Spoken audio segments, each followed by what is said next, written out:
যুবভারতী ক্রীড়াঙ্গনে মেসিকে নিয়ে যে ঘটনা, তাতে রাজধর্ম পালন করেছেন মুখ্যমন্ত্রী মমতা বন্দ্যোপাধ্যায়। তদন্তের নির্দেশ দিয়েছেন একদিকে পুলিশের, অন্যদিকে অবসরপ্রাপ্ত বিচারপতি অসীম রায়, তাকে দিয়ে একটি কমিটি। এবার রাজ্য সরকার পরপর কড়া পদক্ষেপ নিয়েছে।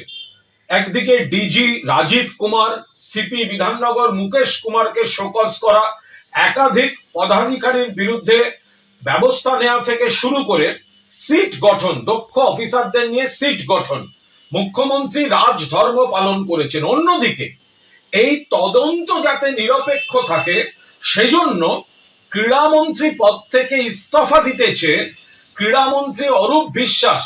ক্রীড়া মন্ত্রী হিসাবে তিনি ইস্তফা দিতেছে মুখ্যমন্ত্রী মমতা বন্দ্যোপাধ্যায়কে তিনি চিঠি দিয়ে দিয়েছেন। আমাদের বক্তব্য, এটা মমতা বন্দ্যোপাধ্যায় মুখ্যমন্ত্রী বলে এবং তৃণমূল কংগ্রেসের সরকার বলেই এই রাজধর্ম পালন চলছে।